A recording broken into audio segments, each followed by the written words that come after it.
Baik, selamat datang teman-teman, selamat bergabung. Kita masuk ke materi pertama, Human Talks, dengan aku ya, Adrian, sebagai founder ASR yang mendalami kajian-kajian pengembangan diri, psikologi humanistik eksistensial. Nah, jadi untuk lebih lanjut, berkenalan ya, teman-teman bisa akses aja LinkedIn Adrian Setiadi ataupun Instagram Adrian Setiadi Official ya. Jadi teman-teman di sana bisa kita saling follow, bisa saling lanjut komunikasi ya. Atau WA aku juga ada di admin ini ya di atas. Maksudnya di info WA grup tuh. Ada yang belakangnya ini 111039. Itu ngambil dari tanggal lahir ya, 30 September. Oke, kita masuk ya tentang krisis identitas pada Gen Z. Kenapa kita pada malam hari ini membahas itu? Disadari atau tidak disadari oleh teman-teman, jadi ASR ini lahir dari permasalahan krisis identitas. Ini sering aku ceritain ya ke teman-teman ASR dari tahun 2020. Ya, ini awalnya dari pengalaman pribadi ya. Eh, Namanya tuh apa semacam struggle ya, perjuangan, pergumulan, pergulatan untuk menemukan jati diri atau untuk menemukan diri yang sebenarnya. Makanya ASR kan kalau di apa singkatannya itu kan actual self resource, sumber daya diri yang sesungguhnya. Nah, aku dalami itu ya melalui berbagai dosen, mentor, pengajar yang lainnya, yang itu memang nggak ada kata final ternyata, nggak ada ya nggak ada usainya lah. Bahkan itu pergumulan-pergumulan itu memang sangat terasa juga dari semenjak waktu SMP ya, remaja tuh, SMP, SMA, perkuliahan, sampai hari ini pun masih bergumul, ya, masih berkonflik. Ya, tugas kita kan hanya merawat. Nah, namun nanti kita akan bahas lah di slide yang akan aku paparkan ya tentang itu. Aku juga udah pernah presentasikan ini di eh, Institut Psikoanalisis Indonesia ya. Kebetulan aku juga lanjut di sana untuk jadi psikoanalis. Yang aku juga pengennya memang mendalami nantinya psikoanalisis eksistensial ya. Jadi perpaduan antara psikologi, filsafat, eksistensialisme, dan humanistik. Jadi aku memang lebih sering menyuarakan itu. Nah, teman-teman, jadi tadi ya, actual self resource ya. Di sana memang tadi ya sangat terasa pas SMP, SMA, perkuliahan sampai hari ini pun masih itu ya. Pergumulan-pergumulan itu dengan mendalami teori-teori yang tadi aku sebutin ya, pendekatan-pendekatan keilmuan tadi. Ya, memang ternyata gitu ya, kita itu tidak akan sampai pada menjadi manusia yang sesungguhnya ternyata ya. Tidak bisa menjadi orang yang bahagia seutuhnya, tidak bisa menjadi manusia yang si paling autentik juga nggak bisa ternyata. Si paling meaningful life ya, yang di tagline Acer tuh, authentic human and meaningful life, itu pun nggak bisa ternyata. Karena kita akan selalu, dalam tanda kutip, ini kata kunci yang tidak, yang jarang atau mungkin pada umumnya nggak didapetin oleh orang-orang lain ya, yang belajar di ASR. Kalau nggak ada intensitas kayak gini. Nah, jadi dalam tanda kutipnya itu adalah becoming.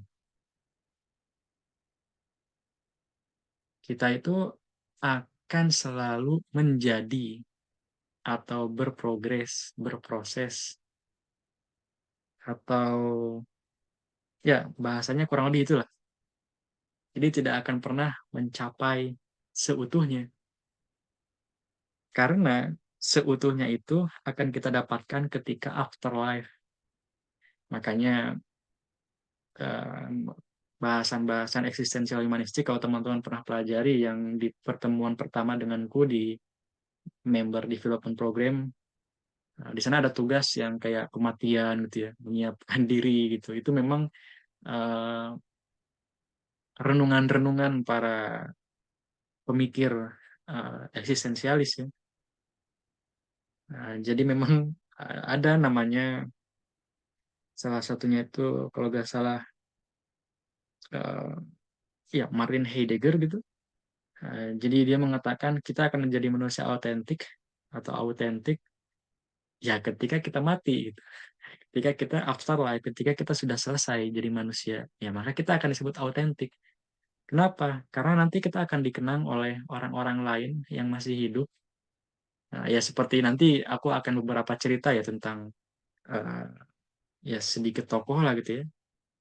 Nah, misalkan ada Sigmund Freud gitu. Terus ada Erik Erikson, ada Peter Bloss, ada Nietzsche misalnya.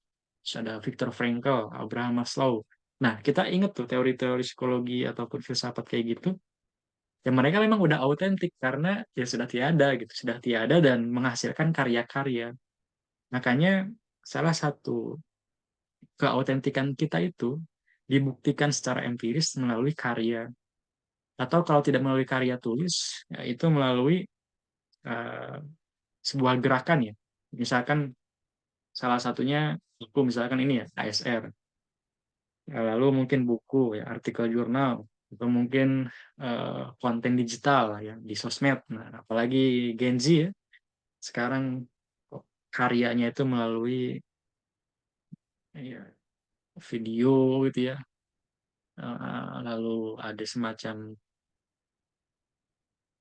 feed ya, kayak microblog atau carousel lah disebutnya. Ya, intinya ada postingan-postingan melalui sosmed ya. Aku juga sebenarnya lebih banyak membuat video di YouTube tapi private, hanya diakses oleh teman-teman yang ikut kegiatan-kegiatan tertentu gitu ya. Jadi banyak pekerjaan-pekerjaan yang di belakang layar yang memang jarang orang tahu gitu ya. Nah itulah teman-teman ya.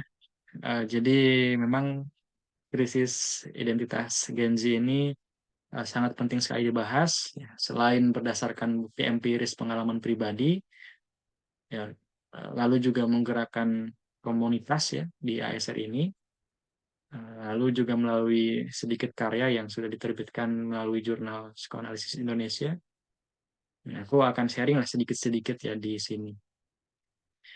Nah, namun teman-teman ya, sebelum kita masuk dan aku share screen materinya, mungkin aku mau ngobrol-ngobrol dulu lah sama teman-teman. Karena kan ini tadi ya udah disinggung di awal. Ini bukan webinar ataupun pelatihan ataupun kursus yang teman-teman mendengarkan kayak sesosok apa ya, ceramah gitu ya. Terus melihat aku pakai kemeja, pakai jas itu. Kayak ngelihat dosen. Nah, ini sekali lagi teman-teman kita santai aja, kita diskusi lah ya. Uh, Mungkin teman-teman nih, ada yang merasakan sebuah pengalaman ya tentang krisis identitas. Atau mungkin sekarang ya ada istilah-istilah kayak quarter life crisis, eksistensial, atau krisis eksistensial, atau ya istilah apa lagi ya. Ya mungkin seputar itulah, kebingungan gitu ya. Kayak, aduh, dulu aku kak pernah waktu SMP, SMA gitu ya, kuliah bingung gitu ya. Ya, aku juga secara ringkas gitu, kayak bingung ini mau ngapain gitu, mau ikut kegiatan apa gitu ya, mau menyalurkan diri apa. Ternyata ya sedikit demi sedikit terjawab dari SMP, SMA, kuliahan sampai hari ini konsisten, lurus ya dari mulai aktif di organisasi itu ya kayak ada semacam organisasi namanya Pusat Informasi Konseling Remaja, Pusat Informasi Konseling Mahasiswa, terus juga aktif di dunia training, pelatihan-pelatihan, eh, perkuliahan psikologi, kursus-kursus psikologi, kursus-kursus filsafat, dan lain-lainnya lah. Akhirnya, oh mulai itu. Oh ternyata aku tuh ini gitu ya, yang memang terpanggil menyuarakan dan sharing di sini lah seputar tentang human. Nah itulah ya sedikit-sedikitnya dari kebingungan itu. Nah ini udah ada yang raise hand dari Kak Edwin atau Kak Hega ya. Silakan Kak Hega mungkin ada pengalaman tertentu atau mau berpendapat atau ada keresahan, kegelisahan yang berkaitan dengan krisis identitas. Teman-teman juga boleh via chat ya atau via unmute. Silakan Kak Hega ya. Enggak, enggak. Ya, terima kasih Coach Adrian. Selamat malam. Sebelumnya em, saya ingin sharing Coach. tentang pertanyaan Coach Adrian tadi, umpan sharing pengalaman. Ya, bagi saya ini pengalaman yang tidak menyenangkan dalam hidup saya karena bertahun-tahun juga saya alami, tapi saya menganggap bahwa itu adalah proses belajar saya di fase remaja akhir hingga dewasa awal. Yang mungkin ini disclaimer dulu ya, Coach ya. Maksudnya nggak tiba-tiba langsung masuk ke konteks, takutnya nanti kaget tuh. "Ah, ini apa?" gitu. Jadi, saya anggap itu adalah proses belajar saya untuk lebih dewasa lagi yang mungkin memang Tuhan percayakan kepada saya, sehingga pada akhirnya saya bergabung di ASR dan bisa berbagi pengalaman ini maupun hasil belajar formal dan non formal saya dan pada akhirnya bisa bermanfaat bagi orang lain. Sehingga mungkin kesalahan yang saya lakukan dulu tidak dilakukan oleh teman-teman lainnya yang mungkin belum pernah mengalaminya. Jadi sudah tahu nih lubang-lubang mana sih gitu ya, yang bisa membuat kita jatuh begitu dan bagaimana cara bangkitnya. Nah, jadi eee, saya nih sebenarnya kan masuk di jurusan psikologi itu gap year 2 tahun, Coach. Sebelumnya saya sudah pernah cerita juga di Human Life Skill School. Cuman saya terpantik juga di kelas ini karena kan pesertanya berbeda. Dan, 2 tahun itu sebelumnya saya sempat kuliah di kampus negeri di Jogja, yang itu jurusannya di bidang teknik begitu. Nah, tetapi, saya tetap ngotot bersikukuh untuk jurusan di psikologi. Nah, kebetulan kan saya udah jalan 2 tahun kuliah, jadi saya nggak mungkin daftar di negeri lagi, dan otomatis saya harus, mendaftar di swasta. Nah, lalu, eee, karena jarak usia 2 tahun yang lebih tua dan saya belum sejak SD, saya itu kalau bergaul itu tuh jarang ke adik kelas. Jadi itu pengalaman pertama saya untuk bisa beradaptasi dan bergaul akrab dengan adik tingkat, begitu.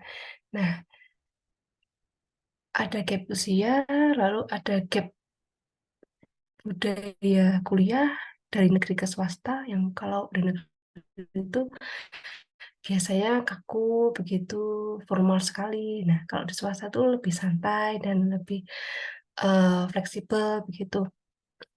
Lalu gap-gap itu tadi yang membuat saya merasa jati dirinya terkikis, Coach. Jadi saya sudah berusaha beradaptasi, ini menurut saya sudah berusaha beradaptasi, kemudian dengan cara, mmm, mengizinkan teman-teman seangkatan untuk memanggil saya dengan nama langsung, jadi tidak menggunakan kata Kak atau Mbak begitu, karena takutnya itu menjauhkan, jarak sosial gitu. Tetapi ternyata semakin saya renggangkan jaraknya, bagaimana sih, maksudnya semakin saya, kurangi jaraknya dari cara bicara, dari bersikap, dari berperilaku, itu saya menyadari bahwa saya, eee, bersikap dan berperilaku seperti remaja akhir begitu. Itu harapan saya supaya saya bisa lebih in sebenarnya sama teman-teman angkatan dan memperlancar kuliah. Tapi di satu titik saya pernah menyadari, Coach, kenapa kok saya semakin mengurangi gap ini, saya merasa kehilangan jati diri saya. Saya merasa ini bukan saya. Saya merasa terbebani setiap harinya begitu. Nah, lalu ada di satu titik ketika saya menyadari saya ternyata dengan cara seperti ini saya malah justru pertama kehilangan jati diri, kedua semakin nggak in sama teman-teman karena mungkin alam bawah sadar mereka juga merasa kok saya seperti ini, begitu kok tidak sesuai dengan umur biologis saya. Nah, padahal mereka nggak tahu alam bawah sadar saya itu berkata saya ini ingin berusaha untuk bisa beradaptasi dengan lingkungan yang baru begitu. Jadi gapnya juga masuk ke alam bawah sadar kok. Jadi saya mikirnya begitu. Nah, ketika saya menyadari bahwa wah ini caranya nggak gagal nih untuk saya bisa beradaptasi di lingkungan yang baru gitu dan malah saya kehilangan jati diri saya.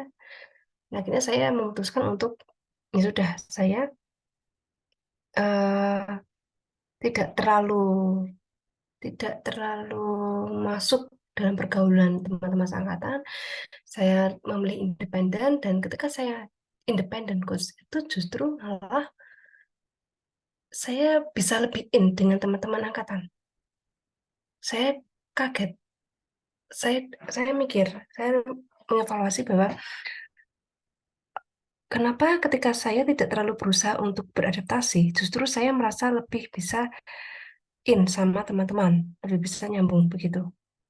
Nah, ternyata ya setelah proses tadi saya mengevaluasi bahwa mungkin ini jawabannya adalah ya tetap jadi diri sendiri, tidak berusaha untuk jadi orang lain, tidak berusaha untuk menyenangkan orang lain hanya demi penerimaan, karena mungkin hukum alam berbicara bahwa semesta akan menerima kita jika kita menampilkan diri seapa adanya kita. Jadi semesta mungkin tidak bisa menerima kepura-puraan begitu. Sekeras apapun kita berusaha untuk eh, diterima orang lain atau kita berusaha untuk memakai topeng yang lain, tapi semesta itu karena semesta itu apa ya sangat alamiah ya, jadi sangat apa adanya ya, jadi tidak bisa disandingkan dengan kepura-puraan begitu dengan persona. Nah, mungkin persona itu hanya berlaku untuk konteks-konteks tertentu yang misalnya kalau kita bertindak sebagai mahasiswa ya kita memperlihatkan persona sebagai mahasiswa. Kalau kita bertindak sebagai dosen ya kita memperlihatkan persona sebagai dosen. Jadi sesuai dengan tugas dan wewenangnya, bukan untuk uh, agar diterima oleh semesta. Nah, jadi dari situ saya belajar bahwa saya tadinya saya introvert sekaligus, tadinya saya susah sekali bergaul. Mungkin karena itu, mungkin karena saya takut tidak diterima dengan uh, diri saya yang seapa adanya seperti ini. Tapi ternyata setelah proses tadi, saya tidak takut lagi untuk masuk ke lingkungan baru manapun karena saya siap untuk menampilkan diri saya yang seapa adanya, sehingga uh, saya berpikir saya hanya akan menarik orang-orang di lingkungan sosial saya yang selaras frekuensinya dengan saya. Tidak memaksakan orang lain yang tidak sefrekuensi dengan saya untuk masuk ke dalam hidup saya. Karena mungkin itu juga akan merugikan kedua belah pihak antara saya mungkin atau orang lain tersebut. Begitu, Coach, hasil refleksi saya dan pengalaman saya. Semoga bisa menginspirasi dan menguatkan teman-teman sekalian di sini supaya jangan takut untuk menjadi diri yang seapa adanya dan jangan berusaha apa ya menyenangkan orang lain terlebih dahulu atau lebih memprioritaskan orang lain terlebih dahulu ketika sebenarnya diri kita ini sedang tidak baik-baik saja begitu. Jadi tetap kuncinya jadi diri sendiri. Dan ya karena diri kita ini unik, diri kita ini punya potensi minat yang beda-beda. Setiap orang memiliki itu beda-beda. Dan pasti ada satu suatu waktu di mana teman-teman juga akan menarik lingkungan sosial yang sefrekuensi dengan teman-teman. Begitu. Demikian Coach Adrian yang bisa saya sampaikan, sharingkan. Terima kasih. Ya, terima kasih Kak Hega ya.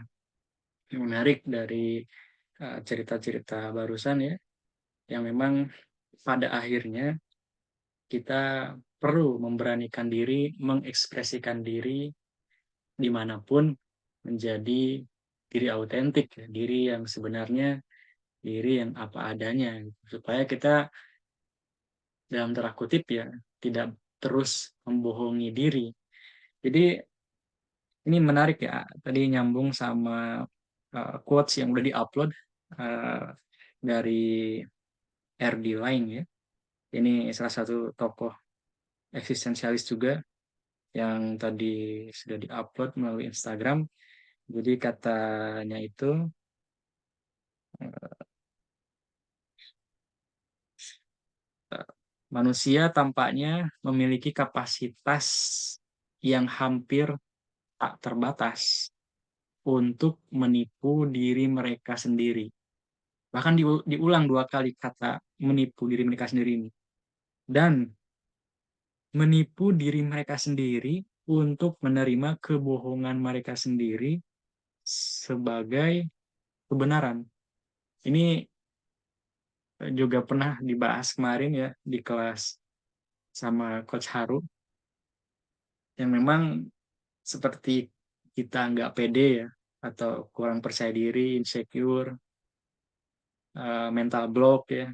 Ya kita memang sudah ini ya, sudah mengklaim atau set diagnose ya, diagnosa diri, melabeli diri duluan gitu, bahwa saya ini memang nggak mampu, gagal, memang ya ini tadi benar kata Kak Hega juga ya, dalam perjalanan kita memang tadi ada kata personal gitu ya, ada saatnya kita jadi mahasiswa dan lain-lain, tetapi ya memang itu terkadang membebani ya saat kita berinteraksi dengan sosial, yang pada akhirnya ya udahlah gitu ya, mau ditutup-tutupi gimana pun ya kita seadanya ya gini gitu ya. Jangan sampai kita terus menjadi people pleaser ya, yang memuaskan atau menyenangkan orang lain demi kepentingan orang lain, demi hidup orang lain, bahkan cinta mati, bucin untuk orang lain sampai kita terus tersakiti misalkan gitu ya. Ya, walaupun di posisi-posisi itu memang agaknya berat ya untuk teman-teman Gen Z. Namun ya, ya kita coba ulas lagi lah ya, lebih dalam lagi. Terima kasih sharingnya. Kita lanjut lagi di sini ada di kolom chat ya. Kak Silvi, kalau pernah tiba-tiba merasa sedih yang sangat-sangat terpuruk, waduh, ini udah kata sangat, ini udah lebih ya, udah lebih dari kata apa ya? Udah lebih dari kata biasa saja atau lebih dari cukup. Nah, ini udah kata sangat ditambah dua kali nih, sangat-sangat. Nah, terpuruk juga ini udah ini ya. Kata terpuruk ini udah down posisinya. Ini luar biasa. Kita coba baca lagi ya, ke bawah lagi. Tanpa sebab dan alasan yang mendasar. Jadi ya tiba-tiba gitu ya, secara nggak sadar bahasanya ya. Kita tiba-tiba kita juga ingin ini, merasa ingin menangis terus-menerus, ingin mengakhiri hidup, bosan dengan apa ini? Nasi. Maksudnya tuh ini apa? Bosan dengan nasi, eh, mengurung diri dan lain sebagainya. Sampai sudah ingin mengakhiri dan berusaha mencari pertolongan ke psikolog. Namun belum menemukan psikologi yang membuat dirinya tenang. Beberapa di antara orang yang diceritakan mengenai ini malah menyatakan itu adalah penyakit psikis dari masa lalu. Rasa sakit dari masa lalu yang tersimpan dan bisa muncul secara tiba-tiba. Apakah ini juga masuk ke dalam krisis identitas dan pandangan keahlian terhadap hal ini apa? Apakah ada saran yang khusus atau yang harus dilakukan oleh orang tersebut? Oke. Ya, ini aku kira mewakili juga ya teman-teman yang lainnya. Mungkin ada yang sudah melewati, ada yang sedang mengalami saat ini mungkin. Ya, ini juga tentu secara pribadi juga mengalami hal ini ya. Ah, Memang berat ya di posisi-posisi itu antara kita menerima dan tidak menerima gitu ya. Karena memang yang namanya kita apa ya terganggu ya secara mental, rasanya seperti tidak bisa dinegosiasikan ya dengan berbagai pendekatan teori, pendekatan ceramah gitu ya, terus juga support system teman atau siapapun lah yang dianggapnya penting, rasanya tuh sulit gitu ya, seperti kepala batu kita itu ya, kalau dalam posisi terkena mental kita. Terkecuali kita memang posisi itu hanya ingin diperhatikan gitu ya, ingin didengarkan, ingin dimengerti, ingin me time gitu ya, memiliki waktu untuk pribadi. Mungkin juga kita butuh hiburan ya, atau sedikit hiburan yang setidaknya mengurangi rasa tadi ya, keterpurukan itu dan lain-lain. Ya, apalagi mengurung diri, ini kita mengasingkan diri ya, atau teralienasi. Terus juga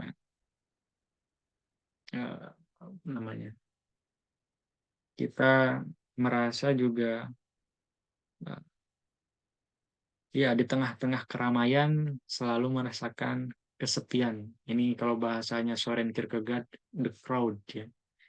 Ya misalkan aku nih ini lagi di Zoom ya sama teman-teman kan ada sekitar berapa orang ini? Ya mungkin sekitar 15 ya, 15 atau 16 orang. Nah, entah kenapa gitu ya. Rasanya ketika berkumpul, makan bersama, rasanya tetap aja gitu ya mengalami sebuah keterpurukan gitu ya, kebosanan, kesepian. Kok bisa gitu ya itu terjadi? Apakah ini juga memang berhubungan dengan masa lalu? Bisa jadi gitu ya, bisa jadi salah satu faktornya berkaitan dengan masa lalu. Apakah ini juga ada hubungannya dengan krisis identitas? Bisa jadi ya. Ini jawabannya udah ada sebenarnya di slide ya. Nanti kita ulas ya. Ini terima kasih ya. Ininya apa? Studi case-nya ya atau studi kasusnya. Ya, saran apa sarannya? Nanti aku jawab di slide ya yang akan aku tampilkan. Ini terima kasih ada dua orang yang sudah berpendapat atau sharing ya atau mengemukakan, mengutarakan, menyuarakan. Nah ini Kak Fadila, terima kasih Kak Hega karena udah sharing. Semangat Kak. Oke, terima kasih semuanya ya. Kita masuk nih ke materi. Mungkin teman-teman yang tiba-tiba muncul gitu ya di pikirannya tentang krisis identitas bisa ketikkan di kolom chat ya. Nah, ini kita mulai masuk ke materi. Nah, jadi ini aku teringat ini ya, lagi scroll sosmed. Sekarang ada produk digital yang baru ya. Jadi kayak semacam glasses atau kacamata, tetapi bisa mengakses file-file gitu, mengedit kayak laptop ya. Ya atau mungkin basisnya smartphone yang dikeluarkan dengan merek itulah ya. Nah, itu sampai jalan kaki tuh, tapi pakai ini ya, luar biasa. Terus ada juga videonya tuh yang lagi di bus ya, atau di bis malah ngetik-ngetik gitu ya. Padahal nggak ada laptopnya tuh. Itu luar biasa ya. Gen Z ini akan menjadi pemimpin di masa depan, khususnya ini ya, di era digital ini. Menjadi pelopor gerakan-gerakan ya berbagai platform teknologi yang canggih-canggih. Namun di sisi lain ya, ya seperti ini ya, dua mata atau apa ya seperti koin lah yang yang berdampingan sisi kanan sisi kirinya, atau mungkin seperti pisau bermata dua ya. Ya, selalu ada sisi terang dan sisi gelapnya. Ya, jadi krisis identitas Gen Z. Nah, ini juga sebenarnya krisis ini juga akan selalu menghantui kita sampai akhir hayat kita karena ada semacam, kalau kata Sigmund Freud itu, eh, konflik batin itu disebutnya perang abadi. Nah, ini agak ngeri ya kata perang ini. Perang abadi ini ya kita tuh akan ada bahasa enaknya tuh berantem gitu ya. Bukan dengan yang lain, tapi kita selalu berantem dengan diri kita sendiri. Mau kita sepaham, semolotok atau siapa ya, sudah mengasah kemampuan berpikirnya, belajar tentang apapun, ya tetap aja kita akan selalu berperang dengan diri kita, bahkan abadi sampai akhir hayat kita. Ya, contoh yang sederhananya lah, ekspektasi atau harapan dengan realita atau fakta yang ada di lingkungan.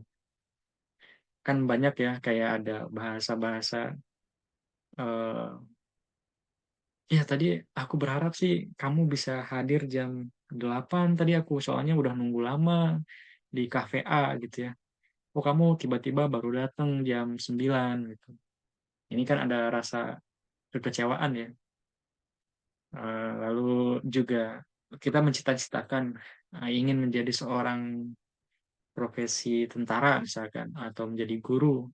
Ternyata belum kesampaian karena fakta di lapangan, mungkin ada faktor-faktor seperti hubungan keluarga, kemampuan finansial, juga dan lain-lain lah. Jadi banyak pertimbangannya yang tadi juga mungkin disinggung sama Kak Hega ya, pernah gap year, terus juga ya, tapi nggak pernah berhenti di situ saja gitu ya, nggak menyerah, tapi masih melanjutkan keberlangsungan dari dulunya pernah masuk jurusan teknik, lalu mengambil jurusan psikologi ya, dengan ya berbagai struggle-nya tuh tentu luar biasa di posisi itu ya, sangat merasakan itu, eh, nggak mudah gitu ya, apalagi tadi benar ya, proses peralihan dari remaja akhir ke masa dewasa awal, apalagi emosi, ya, emosi yang fluktuatif pas itu naik turun gitu ya.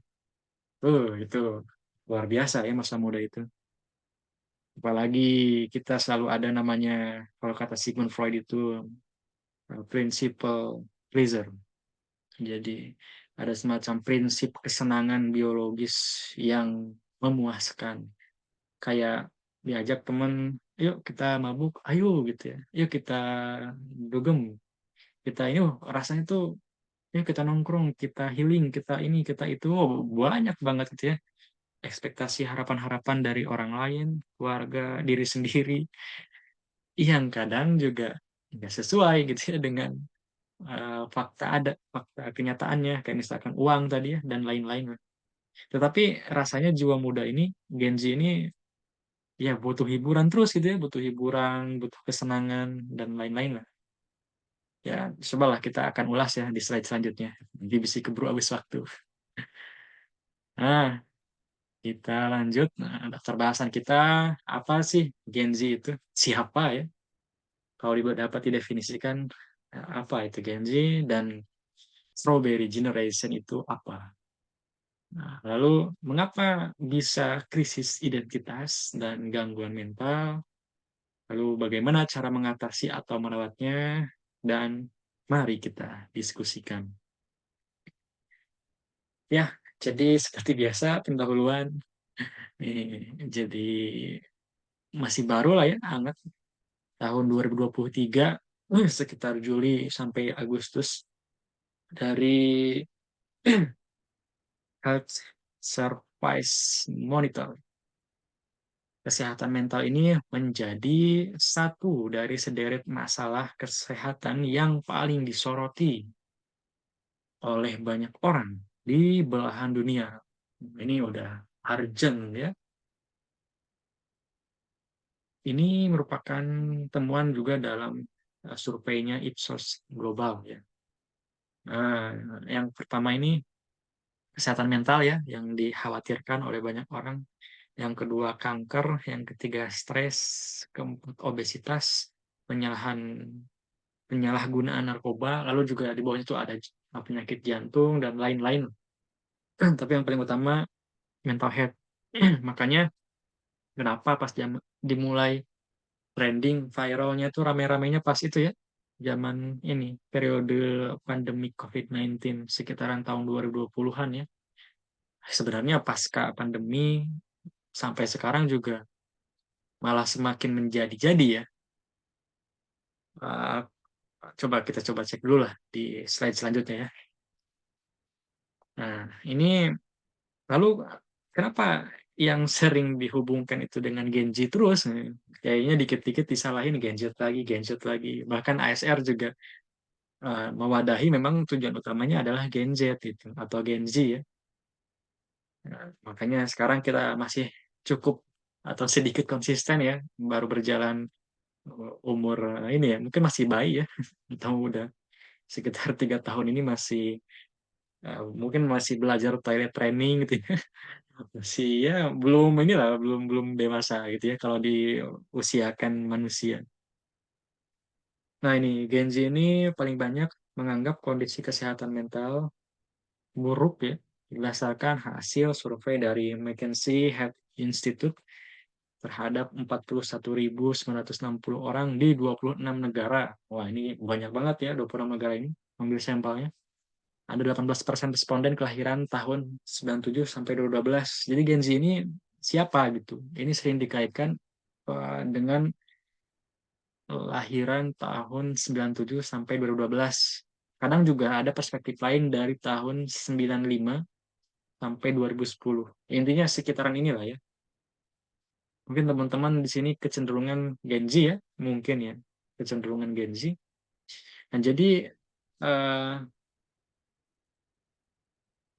suka ngerasa wah, aku tuh kayaknya kena gangguan mental gitu ya. Karena kan banyak juga ini ya informasi-informasi yang membanjiri pikiran kita melalui media sosial. Karena Gen Z ini karakteristiknya itu digital native ya. Jadi bawaan lahirnya tuh kayak udah ada dorongan keterampilan dalam digital ya. Jadi kayak dari kecilnya udah pada main smartphone tuh ya. Atau mungkin ketika dihadapkan dengan komputer, laptop, cepat ngerti gitu ya untuk mengakses informasi, platform, aplikasi, software-software tertentu ya. Jadi cepat adaptasinya. Ya, tetapi sisi lain memang itu ya, karena saking pinternya ya, saking cerdasnya, sering mendiagnosa diri sendiri. Karena ya, apalagi sekarang selain Google ada ChatGPT. Jadi di ChatGPT ini kan lebih canggih lagi ya. Kita bisa bertanya apapun tentang ya tanda-tanda yang merasakan depresi kayak gimana, eh, bipolar dan hal lainnya lah. Jadi kita bisa menjelajahi di sana. Ya karena saking cerdasnya ya. Lalu kan di sana ada sebuah perasaan yang otomatis muncul gitu ya. Wah kayaknya aku kena nih gitu ya. Mau datang ke psikolog atau psikiater mahal ya. Atau mungkin teman-teman memang belum punya BPJS ya untuk eh, ya mengurangi biaya tertentu ya. Wah ini gimana? Akhirnya teman-teman terpuruk tuh gitu ya dengan merasa tadi yang udah disaringkan studi case dari atau studi kasus dari Kak Sylvia merasa terisolasi, teralienasi ya, terasingkan, merasa bosan, kesepian, merasa menyendiri. Nah, ini memang itulah pada akhirnya ujung-ujungnya lebih viral lagi ya sekarang itu ini bunuh diri ya. Jadi banyak orang-orang yang mengakhiri hidupnya generasi muda ya entah itu karena keluarga, karena percintaan ya, atau mungkin permasalahan-permasalahan yang lain ya, entah itu ekonomi, pertemanan, dan lain-lain lah. Karena kan kita nggak pernah tahu ya secara permasalahan yang kompleks utuhnya itu kayak gimana. Karena kan bisa jadi yang selalu aku analogikan kayak kartu remi atau kartu uno atau domino gitu ya. Ya kartu lah ya yang disejajarkan lalu ketika jatuh satu, jatuh semuanya gitu. Maksudnya ya bisa jadi memang masalah itu muncul dari satu kejadian ke kejadian-kejadian yang lainnya gitu ya. Jadi memang saling terikat, terkait gitu ya. Enggak tiba-tiba, enggak ujuk-ujuk satu masalah langsung kita kena gangguan mental, enggak gitu ya. Bisa jadi juga karena faktor tadi yang udah dibahas juga ya, masa lalu. Ini juga kuat hubungannya dengan krisis identitas ya. Lalu di Indonesia gimana? Di Indonesia ini menurut Indonesia National Adolescent Mental Health Survey ya. Jadi satu dari tiga remaja Gen Z di Indonesia memiliki masalah mental. Jadi ya mungkin kalau misalkan kita di forum ini sekitar 15 orang gitu, ya bisa jadi mungkin satu atau sampai tiga orang atau sampai empat orang ini ada yang mengalami gangguan mental. Entah itu disadari, entah itu tidak disadari. Ya karena kita juga nggak tahu ya, kita terkena gangguan mental apanya gitu ya. Bagian apanya, karena kan nggak tahu gitu ya secara asesmen ahlinya kayak gimana. Tetapi kita sering merasa-rasa gitu ya, meraba-raba, menerka-nerka melalui informasi yang bisa kita akses melalui digital gitu. Wah, kayaknya aku ngerasa anxiety disorder gitu ya, atau dan lain-lain. Nah, lalu ternyata yang paling utama dirasakan oleh Gen Z ini adalah depresi. Depresi ini adalah salah satu masalah kesehatan mental paling banyak yang diderita oleh Gen Z di Indonesia. Ya memang ya nanti ada hubungannya nih. Kenapa disebut atau dikritik ya, dihubungkan dengan eh, Strawberry Generation ya. Walaupun mungkin ini pembahasan ini udah lama ya dengan platform-platform lain. Cuman ini ada satu hal yang berbeda lah yang akan kita bahas di sini. Ini ada sebuah guyonan ya dari Instagramnya Charles Handoyono. Ini eh, timnya dosen filsafat Kang Sarip Maulana. Itu juga mentor saya atau mentorku lah ya di forum-forum filsafat. Jadi ini ada seorang baby boomer dari generasi baby boomer yang old school ya dan Gen Z nih. Charles Handoyono itu sama baby boomer itu dikritik ya. Dasar Gen Z lembek-lembek apa-apa exhausting dikit-dikit butuh healing.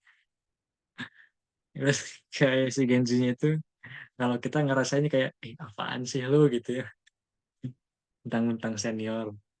Nah, ini penjelasannya Gen Z juga sering dikritik sebagai strawberry generation yang mentalnya seperti buah stroberi, mudah busuk dan rapuh.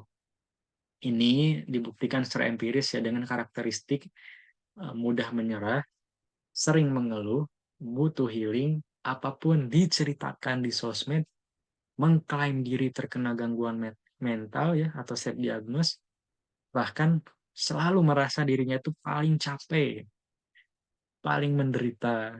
Bahkan lebih parahnya, ini memang sangat mengkhawatirkan sekali ya, ingin mengakhiri hidup. Nah, ini udah disinggung juga tadi ya oleh teman-teman di cerita ataupun melalui kolom chat Zoom. Ini ngeri ya teman-teman. Ini juga banyak yang memprediksikan katanya gitu ya, 2030 bakal ada eh, bunuh diri secara massal. Biasanya kan kita dengar kata massal itu nikah massal, sunat massal gitu ya. Ini ngerinya bunuh diri massal. Waduh, ini kayak gimana gitu yang ngeri.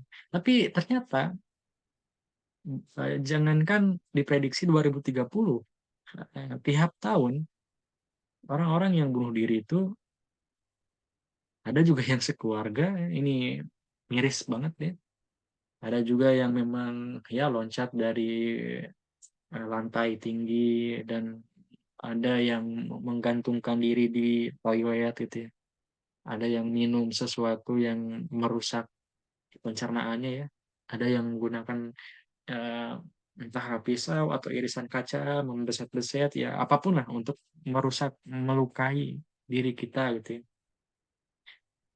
Nah itulah ya teman-teman, lebih parahnya, ke sana. Tapi apakah memang kritikannya hanya negatif saja? Ternyata baby boomer ini ada sisi kelemahan juga. "Eh, ini ajarin saya dong cara bayar listrik via internet." Terus Gen Z-nya ini si Charles Handoyono, Charles Handoyonya itu, nah sampai keringetan, tadi ngehina, sekarang butuh gitu ya sama Gen Z. Ada juga ini guyonan-guyonan ini seperti di kantor pekerjaan ya. Jadi kayak atasannya itu kan baby boomer juga ya, old school. Kayak, "Eh, ya ke Gen Z ya, tolong dong ini, file yang dokumen bantu PDF-in dong," gitu ya. Ada juga yang memang, "Lah, nge-PDF-in juga nggak bisa," gitu ya, kata Gen Z dalam hatinya. Ada juga banyak lah yang kayak, tolong dong ini bikinin konten, bikinin, apa, ya bantu dokumentasi," atau intinya sesuatu hal yang berkaitan dengan digital selalu membutuhkan Gen Z gitu ya. Apalagi sekarang banyak tuh rekrutmen-rekrutmen kayak live streamer ya, selain live streamer, apa ya, content creator, graphic designer, web development. Ini bidang-bidang yang memang kecenderungan dikuasai oleh teman-teman Gen Z gitu, yang memang tadi karakteristiknya tuh digital native. Nah, sisi lain Gen Z juga diapresiasi ya, ada positifnya. Jadi ada sisi terang, sisi gelapnya gitu ya. Karena memiliki kecerdasan yang adaptif dengan digital. Atau tadi ya sebutannya digital native, inovatif dan kreatif. Ini dibuktikan dengan memiliki kemampuan mengoperasikan digital, menciptakan terobosan baru, membuat kayak gerakan komunitas, platform-platform digital, peduli kesehatan mental, peduli apalah ya, duta kesehatan mental, membuat startup, ya banyak inovasinya ya. Lalu juga membuat karya inspiratif serta menghibur. Yang tadi ya udah disinggung di awal, membuat konten-konten di Instagram, di TikTok, dan lain-lain lah. Banyak orang-orang Gen Z yang terkenal ya melalui era digital ini. Nah, lalu apa itu krisis identitas?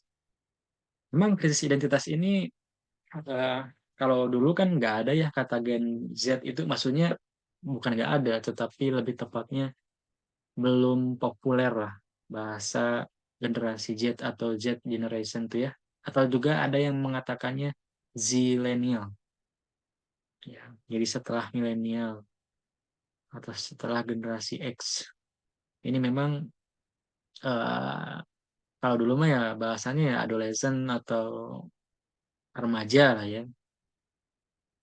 Nah ini sebenarnya gitu ya, disebabkannya itu bukan hanya karena remaja sulit menemukan dirinya sendiri, ya bukan berarti hanya faktor utamanya bingung gitu ya dalam mendefinisikan diri atau menemukan siapa saya sesungguhnya.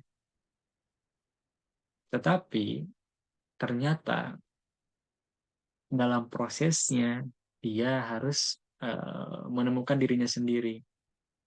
Jadi memang, eee, ya memang yang sulitnya itu bukan menemukan, tetapi prosesnya. Tadi seperti struggle-struggle yang dialami oleh, eee, Kak Hega gitu ya, terus juga struggle-struggle, ya mungkin salah satunya juga aku atau mungkin teman-teman lah, yang tadi juga aku udah ada disclaimer di awal ya, bahwasanya ternyata krisis identitas itu terus berlanjut gitu ya, terus berlanjut dan tiada kata akhir.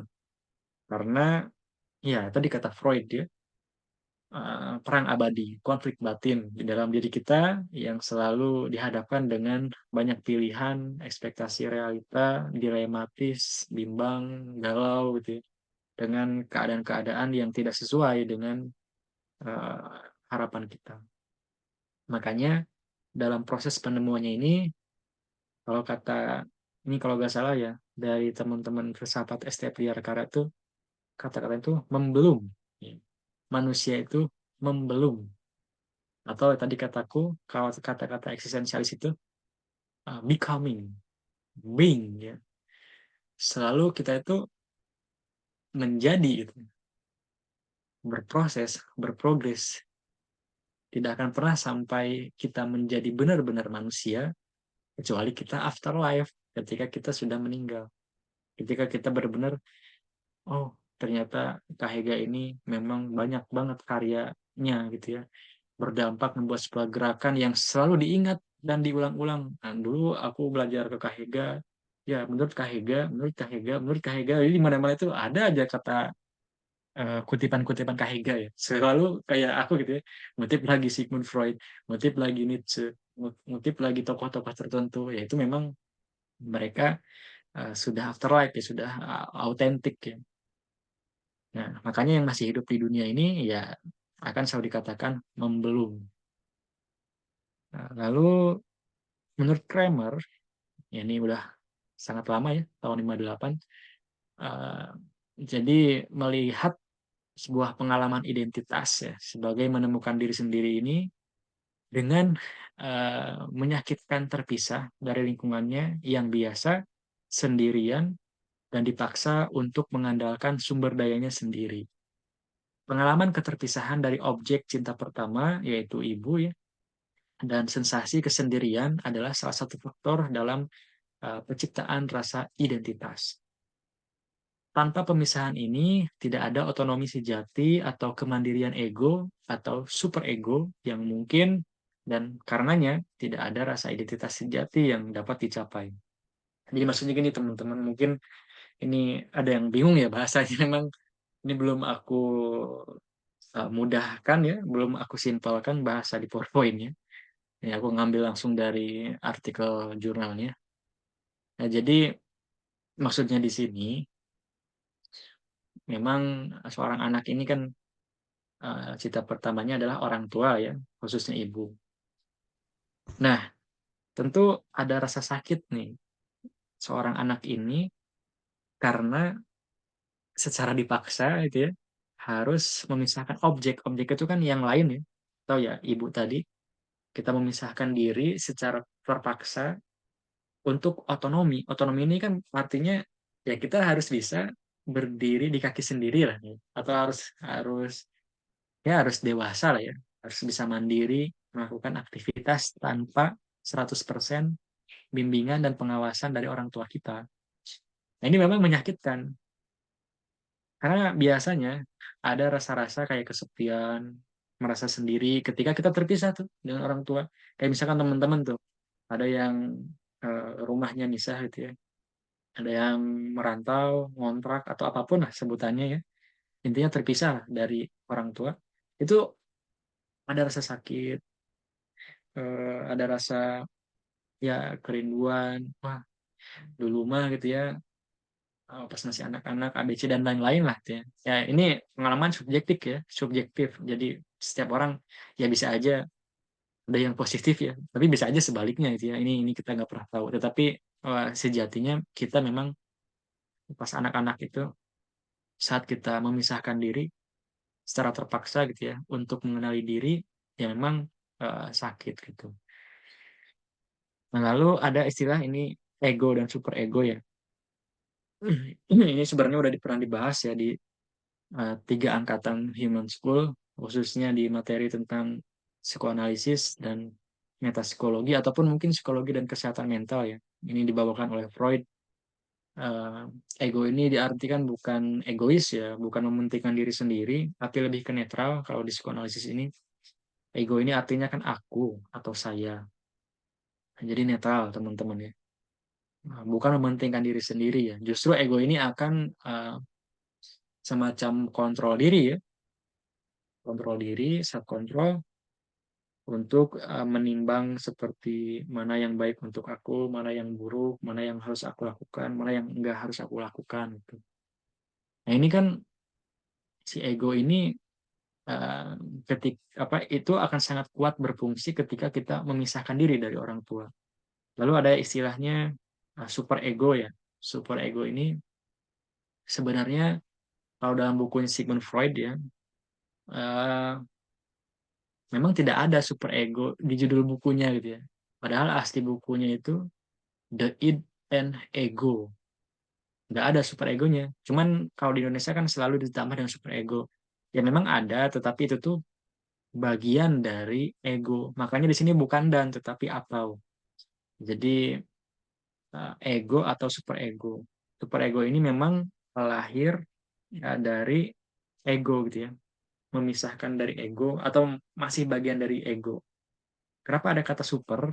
Super ini dimaksudkan karena ada semacam eh, apa ya, muatan-muatan kekuatan besar ya, dari ketidaksadaran kita ya, yang dibentuk dari usia ya si anak-anak lah ya, sekitar 1 sampai 6 juga itu masih pembentukan super ego ya, kayak pendidikan ini, pendidikan moral, etika, mana yang benar, mana yang salah dari orang tua gitu.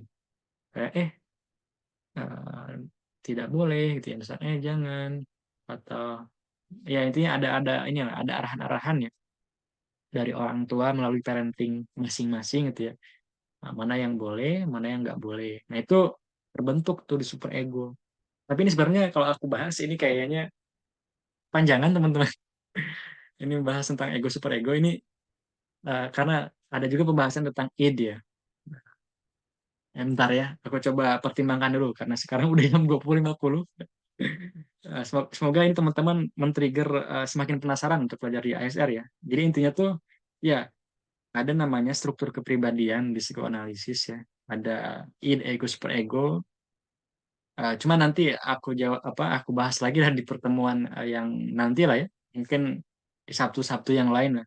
Kita akan singgung misalkan pemikiran Sigmund Freud atau struktur kepribadian gitu ya. Apa hubungannya gitu ya diri kita dengan id, ego, super ego ini, apa contohnya dan lain-lain. Nah, ini aku coba lanjutin lagi ya. Nah, jadi selanjutnya menurut Erikson atau ini Erik Erikson ya, teman-teman yang pernah belajar psikologi di kampusnya ini tentu udah agak asing ya.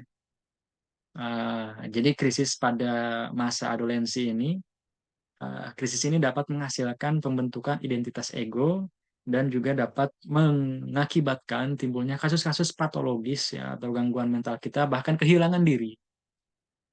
Nah, jadi eh, identitas ego ini kan identitas aku ya. Ego ini kan artinya tadi aku atau saya. Nah, memang justru di remaja akhir peralihan ke masa dewasa awal ya, ya mungkin di usia-usia SMA ya sekitar kelas 2 kelas 3 lalu mau masuk perkuliahan lah ya, sekitar usia mungkin 17 sampai 20 atau sampai 21 lah ya. Ya, intinya di masa-masa itulah teman-teman biasanya galau tuh mau mau kuliah di mana, ambil jurusan apa, apakah harus kerja atau mungkin langsung nikah. Ini kan teman-teman bingung nih. Ini ya memang emang akan prosesnya emang kayak gitu ya. Justru itu memang sedang proses pembentukan identitas ego. Kita sedang mencari berproses untuk saya tuh sebenarnya diminat atau bakat apa gitu yang akan kita tingkatkan upgrade gitu keilmuan kita untuk nantinya menjamin karir di masa depan.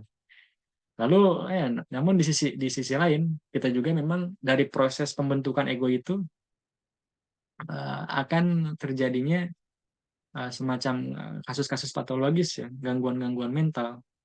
Ya mungkin kita ngerasa kehilangan diri atau ngerasa cemas ya, stres, depresi dan gangguan-gangguan mental lainnya. Ya itu makanya kenapa tadi aku beberapa kali bilang Sigmund Freud itu konflik batin itu ibaratkan perang abadi ya, ya kita akan selalu ini ya berkonflik batin dengan hal yang kita inginkan sesuai cita-cita dengan benturan-benturan gangguan mental.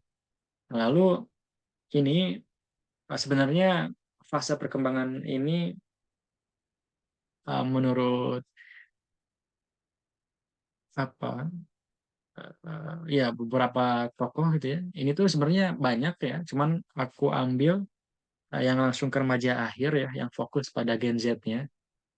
Ini tadi ya, tadi udah disinggung sekitar 17 atau 21 ya, atau ya lebih tepatnya 18 sampai 20 tahun. Ini krisis jati diri atau krisis identitas ini eh, inilah ya, semacam eh, cukup cukup inilah cukup memuncak ya, karena bingung tuh kuliah di mana, jurusan apa, kerja apa, nikah atau enggak. Nah ini biasanya fungsi dan dorongan ego ya, tugas perkembangan fase ini adalah mengintegrasikan atau mencoba untuk menyatukan ya diri kita yang diekspresikan melalui apa? Stabilitas atau kata anak muda sekarang mah work life balance ya, pekerjaan, cinta, ideologi. Ideologi itu berarti kan kayak semacam keyakinan yang kita perjuangkan ya, yang ya udah ini mah hidup gue gitu, versi diri gue yang sebenarnya. Nah, lalu struktur psikis remaja akhir ini memadat ya, yaitu mereka menjadi lebih stabil dan kurang rentan terhadap regresi atau kayak regresi ini kayak semacam pengulangan kayak balik ke masa apa remaja akhir lagi atau ke masa anak-anak lagi gitu ya. Jadi childish atau apalah ya. Memang enggak rentan gitu ya terhadap balik lagi ke sana. Tetapi justru memang lagi proses pertumbuhan pendewasaan. Ini juga adalah fase konsolidasi karakter. Memang ini juga banyak ya SMA. Itu termasuk aku juga pernah beberapa kali mengisi kegiatan di SMA itu dengan seminar pendidikan karakter ya. Nah, ini itu juga memang sering disuarakan tuh untuk teman-teman SMA, pendidikan karakter. Ya, memang di sana ada sebuah konsolidasi gitu ya, penguatan karakter, pendidikan karakter supaya ya pembentukan egonya itu bisa tercapai. Supaya juga nggak balik lagi regresi ke masa kanak-kanak gitu ya dan lain-lain. Lalu ada objek orang tua ya. Ini tadi ya regresi ke konflik kekanak-kanakan seperti residu odipal, seperti apa terikat. Nah, ini banyak bahasa-bahasa yang memang teman-teman lumayan gitu ya untuk memahaminya. Ini tuh kayak semacam ada namanya Oedipus kompleks ya. Ya tadi cinta pertama pada ibu ya, kayak terikat kuat gitu ya. Ingin memiliki eh, seorang ibu gitu ya, yang karena menyakitkan ya untuk mengakhiri ikatan batin dari orang tua dan anak gitu. Nah, lalu tidak hilang dalam fase ini, melainkan terintegrasi ke dalam ego dan ketika diselesaikan menjadi representasi diri. Remaja akhir ini menghadapi beberapa titik balik utama selama fase ini. Sebuah krisis identitas dapat terjadi jika remaja gagal untuk membangun identitas ego. Makanya sebenarnya gitu ya, hakikat dari Erik Erikson ini, dari Peter Bloss atau dari Erik Erikson ini tuh ya. Oh, dari Peter Bloss ya. Peter Bloss ini seorang psikoanalis ya, yang saya dalami juga. Peter Bloss ini jadi eh, justru eh, penyebutan krisis identitas ini memang paling pertama dibahas ini oleh Peter Bloss ya. Peter Bloss ya. Peter Bloss ini mengatakan eh, orang yang dia masih belum terbentuk identitas egonya, ya dia disebutnya ya mengalami krisis identitas. Kalau misalkan dia sudah melewatinya, ya, tidak merasakan eh, ya kegalauan-kegalauan tanda-tanda yang tadi udah disebutin ya, ya maka dia nggak ada di posisi krisis identitas itu. Nah itu dari Peter Bloss ya. Lalu lingkungan sosial, coba aku cek jam ya. Wah ini udah mau jam 9. Ini kita malam mingguan dulu lah ya teman-teman. Bahas aku minta waktu 30 menitan lagi lah, sampai setengah 10. Tadi soalnya rada telat ya. Jam 7 kita nggak mulai. Lingkungan sosial ini remaja akhir atau Gen Z ini ya, peralihan ke dewasa awal ini memperoleh keuntungan dalam kapasitas untuk tindakan yang bertujuan integrasi sosial, prediktabilitas, stabilitas emosional, dan harga diri. Ini memang eh, justru yang memang penting dalam usia-usia ini tuh, remaja akhir atau dewasa awal atau Gen Z ini, ya perlu eksplorasi dengan lingkungan sosial. Karena di sana kita bisa, ya semacam apa ya, mengenal diri itu tidak hanya lewat refleksi diri, merenung di kamar sendiri gitu, enggak, tetapi kita harus terkoneksi dengan sosial, berkomunitas, salah satunya mungkin ini ya, di ASR ini. Diskusi dengan mentor gitu ya, tanya jawab, belajar, juga nanya-nanya ke yang lain gitu ya. Dari mana, hobi apa, dan lain-lain. Mungkin juga ada penawaran apa. Juga ketika kita sudah mulai terintegrasi atau terkoneksi gitu ya dengan lingkungan sosial, juga setidaknya ada prediktabilitas lah. Ada harapan-harapan tertentu yang bisa kita kayak tahu lah visi misi hidup ke depan tuh mau ngapain itu ya, orientasi masa depan. Lalu juga biasanya dari kita di lingkungan sosial itu bisa belajar stabilitas emosional ya. Kayak, oh Kak Hega tuh orangnya kayak gini. Oh Kak Dina itu orangnya kayak gini. Oh, marahnya kayak gini. Jadi ada sebuah ini ya. Kita tidak dalam tanda kutip ya, nggak terus baperan kayak, apaan sih lu ngambek gitu ya, marah. Tiba-tiba ya ada semacam tindakan agresif gitu ya. Ya enggak gitu. Tapi kita jadi terlatih karena oh iya ya, kata ASR juga authentic human. Manusia itu punya keunikan gitu ya. Punya gaya parenting keluarganya dari dulu juga ya beda-beda, ada kemampuan finansial beda, punya kelebihan, kekurangan. Nah, setidaknya dalam proses lingkungan sosial itu ya, dalam proses pembentukan identitas ego itu, oh kita bisa melatih diri jadinya gitu ya dari pengalaman-pengalaman kita. Lalu kita juga bisa harga diri ya. Ini maksudnya eh, oh aku teh dianggap ada gitu ya sama yang lain, eksistensi keberadaan kita tuh. Oh aku teh didengar gitu, aku teh dihargai, aku teh diapresiasi gitu. Nah, kurang lebih itu lah. Jadi penting ya dari fungsi dan dorongan ego, objek orang tua, lingkungan sosial. Itu dari Peter Bloss ya.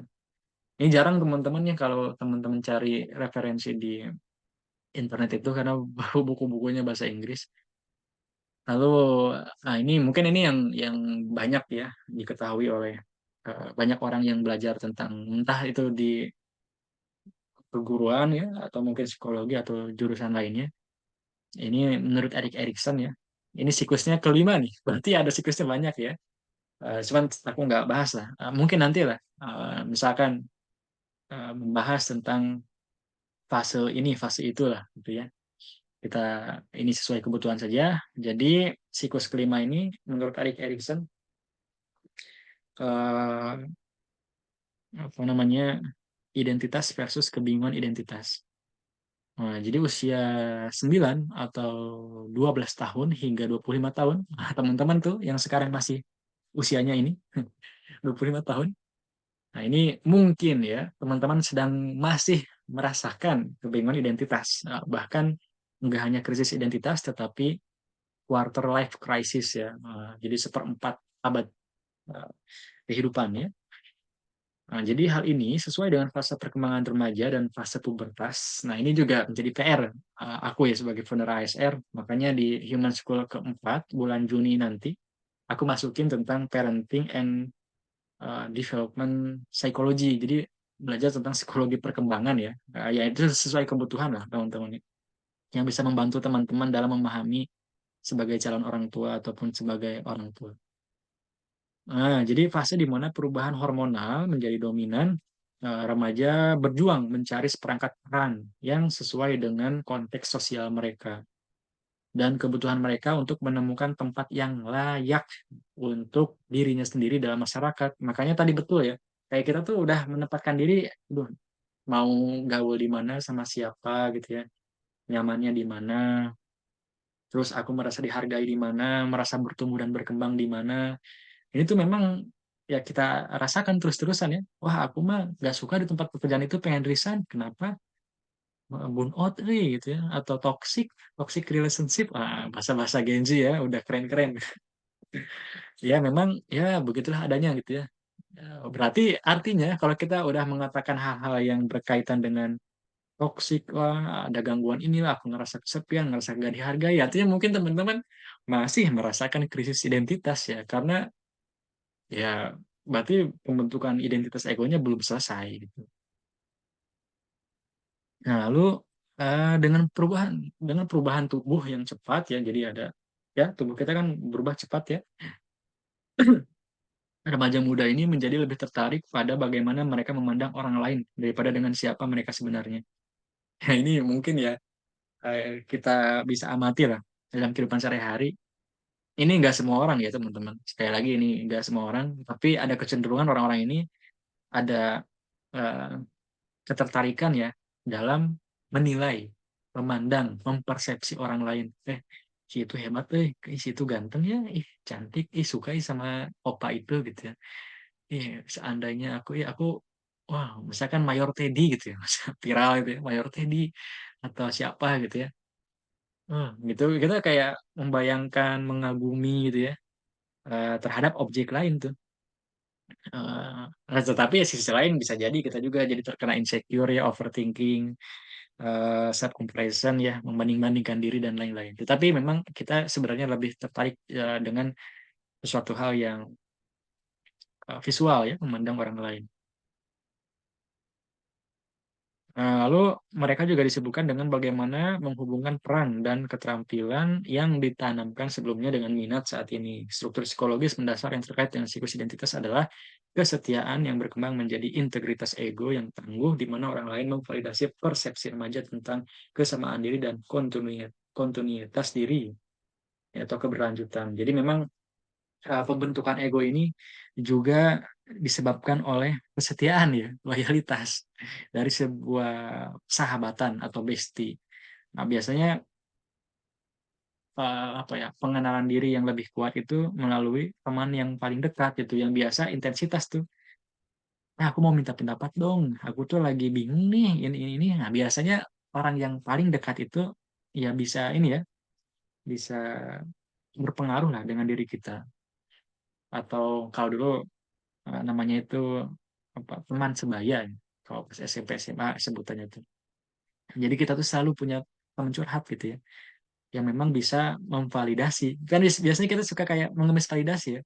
Karena saking bingungnya nggak ada teman, kan aja tuh curhat di sosmed gitu. Nggak baiknya memang kita ada teman dekat, ada partner yang kita saling memvalidasi, ngobrol. Iya ya, kayaknya kamu teh kurang ini deh gitu. Coba kamu ini, coba kamu ini ya. Ya. Jadi bisa membentuk ego kita ya, diri kita, identitas kita. Lalu eh, ini perenunganku ya dari observasi ini. Ini sebenarnya singkat ya, tulisannya banyak. Lalu aku coba menyimpulkan sedikit lah ya, kayak Genji ini benang merahnya itu pergulatan ya, selain dengan batinnya ya, dengan diri sendiri itu dunia maya dan dunia nyata ya. Jadi Genji ini bisa gagal membangun identitas ego. Ini apa ya? Ini sorry teman-teman ya, agak cukup serius bahasanya walaupun human talks. Atau gagal menjawab siapa saya atau siapa aku karena di masa kegalauan itu terbiasa hidup template, mengikuti trending atau viral di media sosial yang membuat hal tersebut menenggelamkan. Nah, ini bahasanya jadi ini ya, seperti novel, menenggelamkan.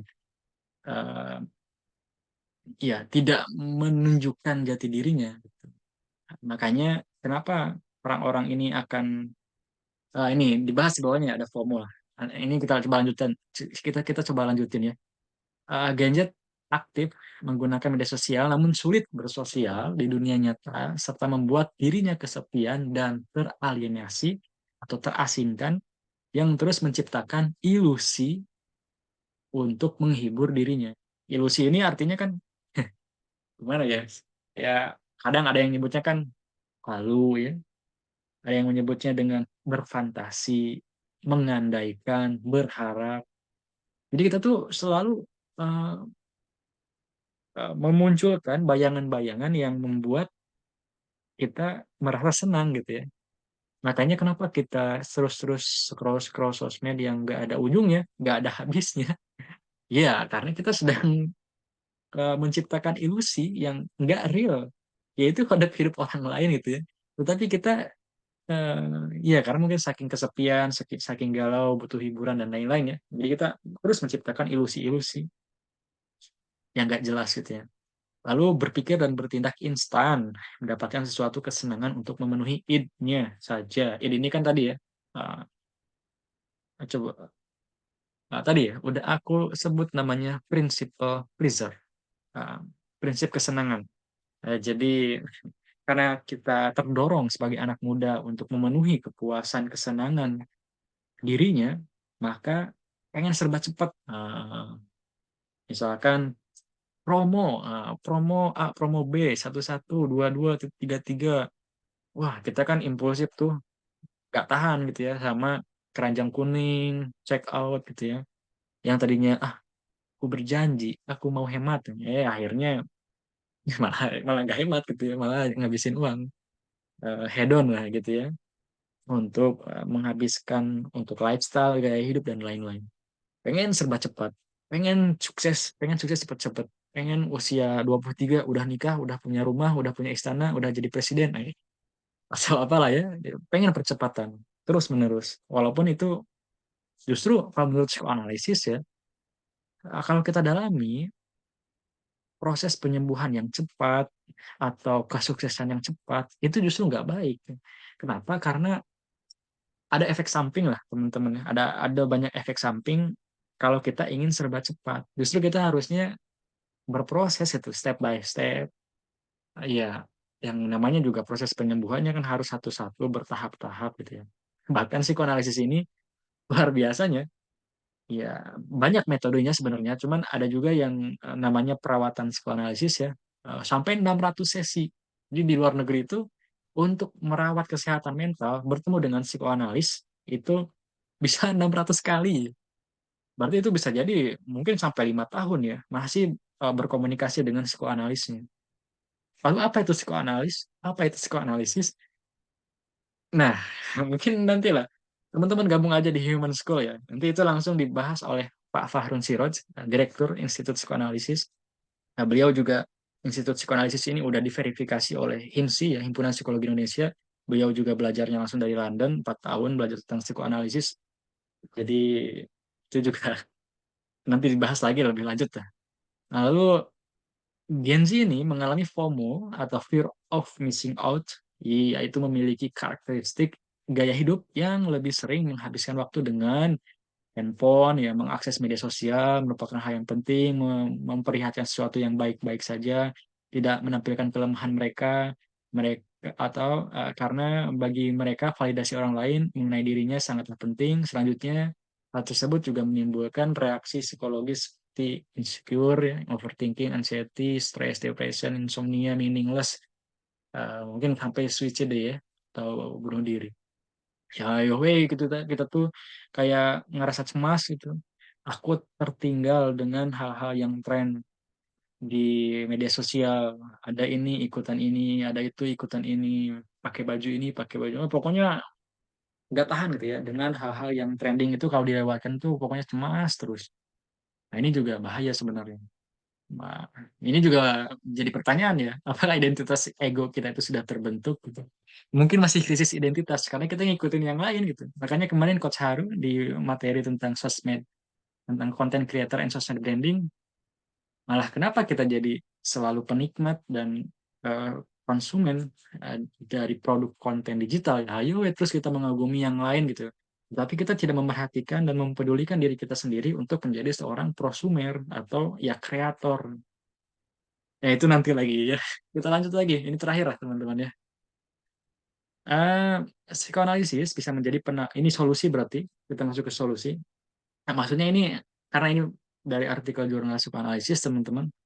Jadi sebenarnya bukan psikoanalisis doang ya, tetapi psikologi, psikoanalisis atau keilmuan yang lain itu bisa menjadi penawar ya. Jadi sekali lagi ya, tidak identik dengan psikoanalisis, tetapi dengan berbagai pendekatan keilmuan, entah itu agama, sosial, budaya, filsafat atau ya pendekatan lainnya bisa menjadi penawar ya untuk mengatasi krisis identitas. Artinya kalau kita mengacu pada arete filosofi yang pernah kita bahas di tim development program, Yang pertama kan ada wisdom ya, pengetahuan, kebijaksanaan.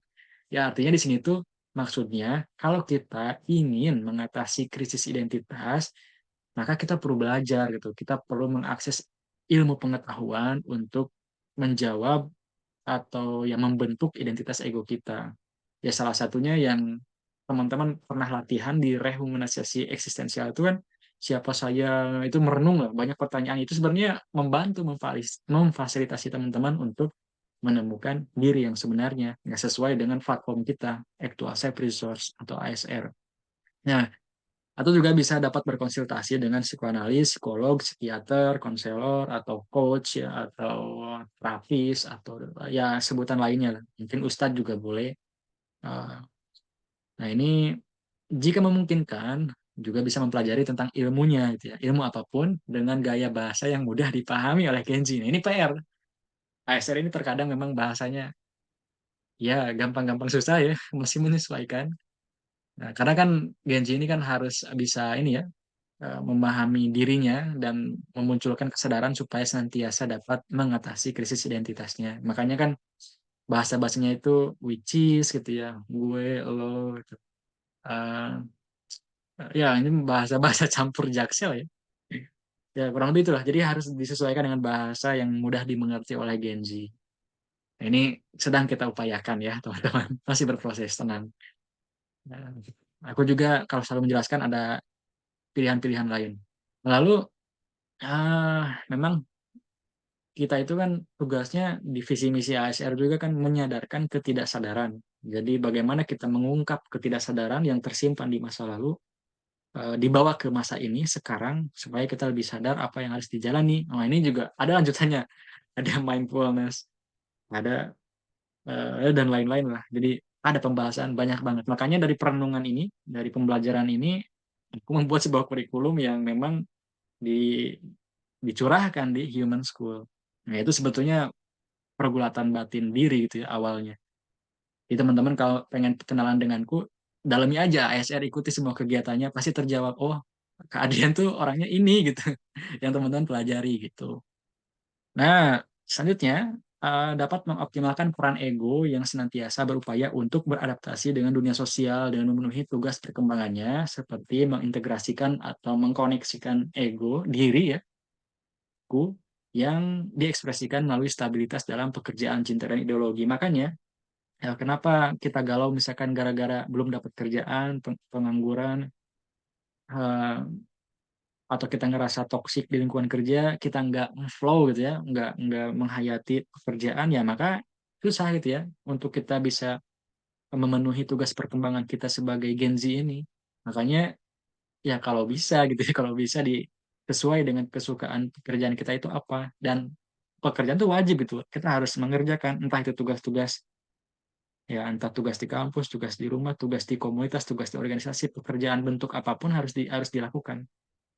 Cinta juga ingat tidak identik dengan pasangan gitu ya. Cinta ini kan kalau dalam Abraham Maslow ini juga dibahas di ASR ya sering, yang itu tuh hierarki kebutuhan manusia, kebutuhan sosial ya, yang cinta dan kasih sayang, temanan, persahabatan, ya makhluk sosial terikat ya itu penting banget ya cinta itu. Nah, dan ideologi. Nah, ideologi ini berarti kan udah mengacu pada keyakinan, moto hidup, ya. Ya kayak ASR lah, ideologinya authentic human and meaningful life. Nah, harus diperjuangkan. Lalu peran orang tua dapat memberikan pendidikan dari rumah atau informal untuk membangun ego Gen Z dengan memahami perkembangan zaman untuk masuk pada dunianya dengan berbagai pendekatan relevan yang senantiasa dapat mendidik dengan baik karena memang old school itu terkadang susah ya untuk dipaksakan ke anak-anak generasi Z ataupun mungkin generasi Alpha ya setelah kita itu. Kalau gaya parentingnya masih old school itu susah. Makanya kalau nggak salah ya kata Nabi itu, didiklah anakmu sesuai perkembangan zaman gitu. Sesuai zamanmu. Jadi harus disesuaikan. Nah, lalu lingkungan sosial dengan adaptasi, bergaul atau berteman, berperan di masyarakat, dan belajar di tempat pendidikan untuk mengembangkan keterampilan bahkan bekerja di tempat tertentu yang semua itu dapat membantu Gen Z untuk membangun identitas ego serta mengatasi krisis identitasnya. Lalu bijak dalam menggunakan sosmed ya. Aku coba persingkat lah karena kita harus diskusi. Meyakinkan diri sendiri, perlu menanamkan nilai-nilai baik ya dari role model, dari makanya kalau teman-teman lihat di Instagramku, memang belum upload semua sih karena aduh, lumayan waktunya, repot banget. Baru aku masukin tuh uh, role model atau mentor ya, kayak ada Faiz, Patung Sinoringin, ada Pak Patung Sinoringin, ada Meriana, ada aku temui di kampus ataupun di luar kampus gitu ya, ketemu sama yang memang menurutku itu role model gitu. Atau ideal baru sebagai para pelindung identitas finalnya. Jadi memang pembentukan ego itu pembentukan diri gitu ya untuk mengatasi krisis identitas itu, selain kita merenung gitu ya, belajar dari diri sendiri, dari orang tua dibantu, dari parenting, lalu juga dari lingkungan sosial, teman, terus juga pendidikan, juga ada mentornya siapa gitu, misalkan Kak Adrian salah satunya, atau dosennya, dosen teman-teman, guru teman-teman, mentor siapapun lah harus ada gitu. Itu tuh final gitu, pembentukan apa lengkapnya tuh itu ya. Gen Z juga berhasil mencapai pembentukan identitas ego, maka akan memperoleh suatu pandangan yang jelas tentang siapa dirinya, memahami perbedaan dan persamaannya dengan orang lain, menyadari kelebihan kekurangannya, penuh percaya diri, tanggap terhadap berbagai situasi, mampu mengambil keputusan penting, mampu menjadi dirinya sendiri, dapat adaptasi dengan sebayanya tanpa merasa terasingkan atau kesepian. Aduh, ini maaf banget teman-teman ya, kemalaman. Karena aku ini ya ngerasa kalau pembahasannya dipotong itu rasanya bersalah gitu ya. Kayak belum all out untuk memberikan informasi ke teman-teman. Ya, kita bentar. Nah, kita masuk ya ke sesi diskusi. Jadi sekali lagi, mohon maaf apabila ada kekurangan ya dari pembahasan, mungkin ada bahasa yang tidak tepat atau ada teori-teori yang kurang tepat, atau mungkin ada tadi ya keterlambatan dan lain-lain. Sekali lagi mohon dimaafkan. Lalu juga terima kasih atas kehadiran teman-teman ya, berjuang sampai setengah 10 ini. Kita malam mingguan di sini. Pembahasan eksklusif mungkin ini juga jarang teman-teman dengarkan ya, sebagian atau sedikitnya dari yang lain. Lalu kita masuk ya ke sesi diskusi. Teman-teman boleh diketikkan melalui kolom chat ya kalau ada pertanyaan. Walaupun tadi langsung ditembak ya dengan slide terakhir, solusinya panjang banget. Mungkin tadi baiknya tidak dibacakan ya, atau tidak disampaikan supaya teman-teman penasaran. Tapi nggak apa-apa lah teman-teman. Mungkin ada pertanyaan-pertanyaan lain bisa ditanyakan ya di kolom chat, atau mungkin bisa raise hand. Eh, Silakan teman-teman. Atau mungkin curhat, atau mungkin ada yang mau disampaikan, pengalaman, saran, atau mungkin tadi ya ada yang tiba-tiba terikat dengan apa yang aku bahas gitu ya. Kak, tadi aku tiba-tiba ingat sesuatu ketika bahas tentang ini, tentang itu gitu. Bisa teman-teman disampaikan ya. Silakan. Silakan Kak Bintang. Hmm, baik, Kak Sam dan teman-teman semua. Saya sebenarnya bukan bertanya, cuman menyampaikan pengalaman saya tentang topik ini yang berhubungan dengan topik ini. Jadi, jadi 1 bulan yang lewat aku mengikuti Duta Kesehatan Mental di Believe In. Jadi kami di situ membahas tentang kesehatan mental pada saat ini yang terjadi di Indonesia dan banyak sekali memang mahasiswa, bahkan generasi yang saat ini sudah banyak yang sampai bunuh diri akibat stres atau stres dan akibat pokoknya dari luar yang membuat mereka menjadi down dan berakibat fatal bagi mereka sendiri dan menghilangkan nyawa sendiri. Jadi kami juga belajar tentang menghadapi kesehatan mental seperti apa. Jadi kami membuat program podcast dan lain-lainnya. Jadi sebenarnya ketika kita merasakan sesuatu hal yang membuat kita down, kesehatan mental kita tidak baik-baik, sebenarnya kalau dari saran dari aku itu perlu konsultasi ke psikiaternya. Jadi kemarin aku itu jadi semakin kita tahu kesehatan mental kita seperti apa dan mereka kasih solusi seperti apa. Jadi aku tidak tahu ya teman-teman, mungkin ada orang yang ketika mengetahui kesehatan mentalnya itu seperti apa, mungkin ada yang lebih depresi lagi atau overthinking. Tapi ada sebagian orang yang kalau sudah mendengar kesehatan mentalnya seperti apa, dia menjadi seperti uh, melakukan aktivitas-aktivitas yang benar-benar positif buat dirinya sendiri. Jadi dia lebih semangat lagi buat menghindari hal-hal yang seperti itu. Seperti banyak orang yang dari luar menjatuhkan kesehatan mental kita, cuman ada orang yang tidak peduli, bodoh amat dengan hal itu. Jadi seperti pengalaman saya ketika saya mendengarkan kesehatan mental saya seperti apa, saya sebenarnya tidak overthinking. Jadi saya lebih kayak melakukan aktivitas yang benar-benar berdampak positif bagi saya. Seperti ini sebenarnya sebulan yang lewat aku baru tahu kesehatan mental saya itu seperti apa.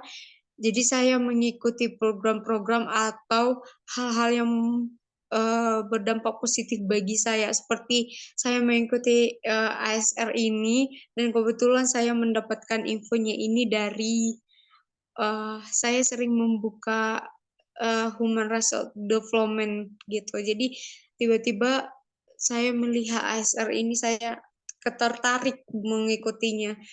Jadi dari hal sisi positifnya ada sih sebenarnya kalau kita mengetahui kesehatan mental kita seperti apa. Jadi ada juga yang sisi negatifnya. Apalagi di generasi yang sekarang itu memang benar-benar banyak orang yang terancam sama kesehatan mentalnya itu tidak baik-baik. Apalagi karena kita overthinking dengan mimpi-mimpi kita, karena semakin majunya teknologi di Indonesia. Jadi bahkan kita pun sebenarnya seperti tidak ada tantangan karena kita memakai ketika ada tugas dari kuliah, dari segala macam, dari program apa, jadi kita karena kemudahan teknologi sekarang ya kita jadi nggak berpikir, jadi kita kayak chat GPT kan udah ada, ya udah itu aja, jadi kayak semua dipermudahkan sama teknologi. Tetapi ketika teknologi memudahkan semua, itu sebenarnya tantangan juga sama teman-teman, sama saya juga. Itu kenapa aku bilang tantangan, ya kita ditantang ditantang oleh ChatGPT itu biar tidak bagaimana kita tidak memakainya seperti itu. Jadi ketika kita sudah memakainya itu kita langsung kecanduan. Jadi harusnya kita lebih berpikir ke depannya nggak usah memakai itu, kita lebih berpikir dengan pikiran yang sudah ada, yang sudah diberikan dan diciptakan begitu. Jadi bagi teman-teman saya dan saya ada kok sisi positifnya kalau kita mengetahui kesehatan mental kita seperti apa. Mungkin karena aku udah lebih kayak strong gitu kedenger ini, jadi aku lebih ke depannya harus melakukan hal-hal yang positif seperti program ASR yang melakukan ada volunteer, ada webinar seperti ini, memang itu benar-benar mendukung kita untuk lebih berkembang lagi dan sangat bermanfaat juga nantinya ketika kita bekerja di tempat kerja kita. Jadi di zaman yang sekarang Gen Z ini sebenarnya kita harus lebih memiliki motivasi supaya bisa menghadapinya lagi, dan kita harus lebih mengetahui kemampuan kita ketika kita tidak cukup dengan ilmu yang kita punya, kita harus tetap belajar lagi. Terima kasih. Ya, wah luar biasa ya. Terima kasih eh, Kak Bintang. Memang betul ini juga berarti salah satu contoh ya. Kak Bintang ini langsung mengutarakan sesuatu melalui pengalaman dan pengetahuannya tentang mental health ya. Persis yang disinggung tadi di awal-awal ya. Gen Z ini memiliki kecerdasan yang luar biasa, dapat mengakses informasi. Bahkan tadi juga sudah ditegaskan ulang ya oleh Kak Bintang ya perihal pengamatan-pengamatan media sosial, akses tentang kesehatan mental, lalu juga pentingnya orang profesional gitu ya. Ini betul-betul luar biasa gitu ya.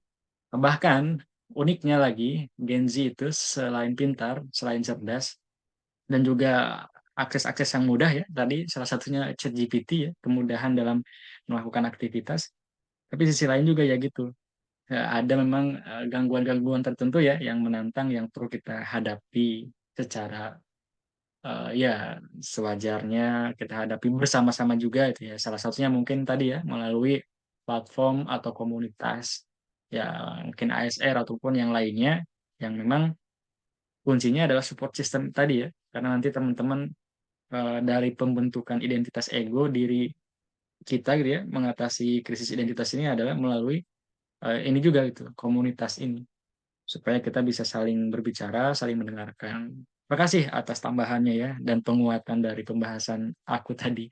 Luar biasa. Oke, teman-teman yang lain, bolehlah satu orang atau dua orang lagi ya sebelum kita tutup. Boleh via kolom chat juga ya, teman-teman. Mau raise hand untuk cerita, bertanya, berpendapat, boleh ya. Karena ini kan talk ya, jadi silahkan ngobrol-ngobrol.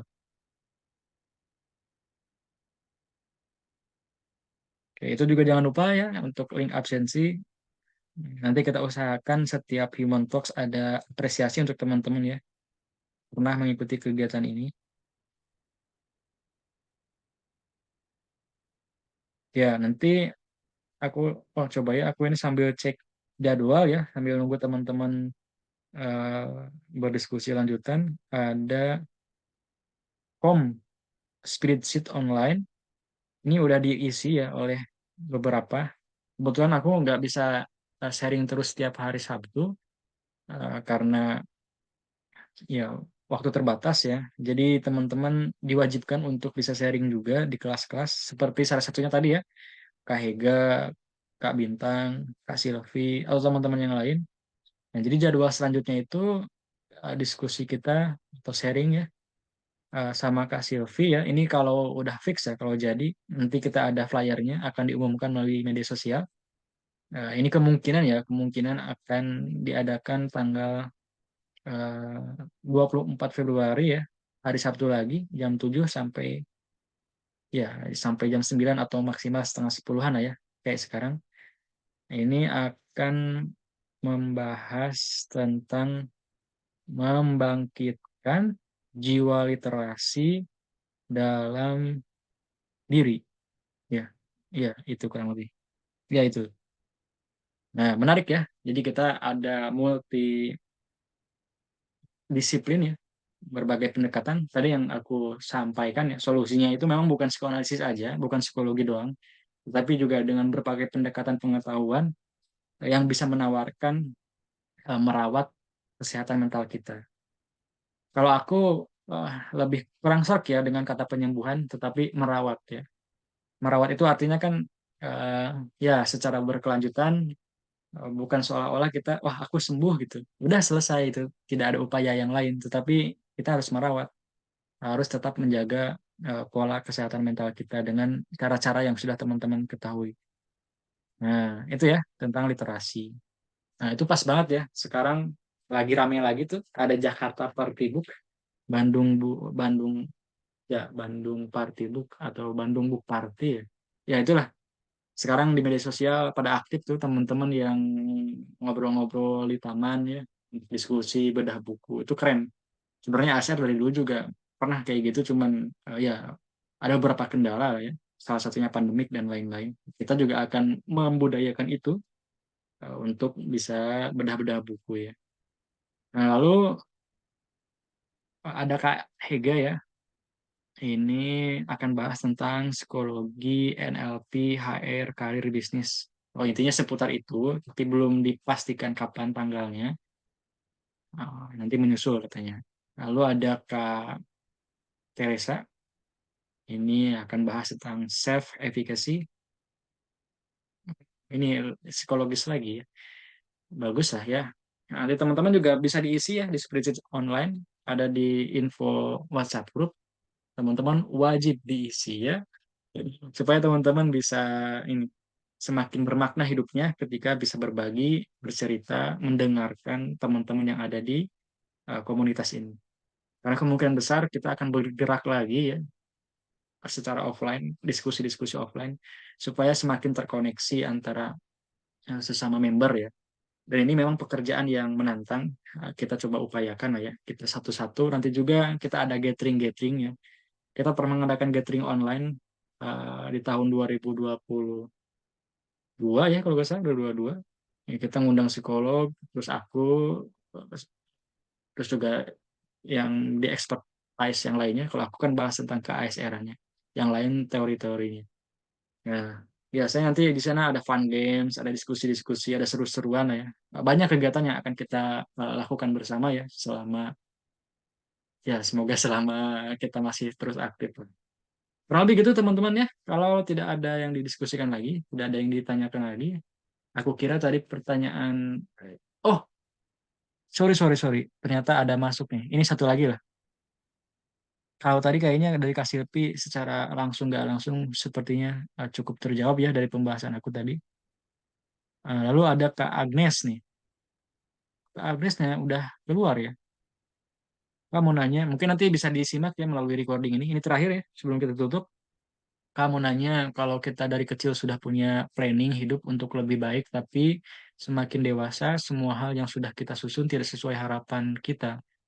Dan kita sudah tidak lagi berani untuk bermimpi akan hal yang ingin dicapai. Apakah itu termasuk krisis identitas? Bagaimana cara mengendalikan itu supaya bisa lagi mengembalikan semangat kita untuk tidak krisis identitas lagi? Ya, memang itu masuk pada krisis identitas ya. Karena kita kan galau tuh, identitas kita juga belum terbentuk utuh ya. Masih masih belum terjawab, masih bingung gitu ya, masih galau. Apalagi tuh planningnya udah dari kecil ya, dan belum tercapai. Tetapi kalau misalkan kita tidak lagi dalam tanda kutip ya, tidak terus merasakan kegelisahan hal-hal yang memang sesuatu hal yang terikat dengan identitas, justru kita udah selesai, udah lewat masa krisis identitas itu. Kalau kita udah ngerasa, wah aku ngerasa udah ini, aku udah jadi ini, yang jadi itu, jadi ya sesuai yang apa yang dimau hari ini gitu. Tetapi kalau misalkan teman-teman masih terngiang-ngiang, terbayang-bayang gitu ya, ya berarti belum selesai. Makanya tadi aku dari awal sudah dikasih kunci jawaban ya. Sampai hari ini aku pun masih merasakan krisis identitas karena ya sesuai pendalaman dari pendekatan psikologi yang tadi Sigmund Freud ya. Mungkin inilah closing statementnya ya. Jadi krisis identitas itu bukan disembuhkan, tetapi perlu kita rawat sampai akhir hayat. Karena kita akan selalu merasa di dalam diri ini ada konflik batin, perang abadi yang tidak berkesudahan.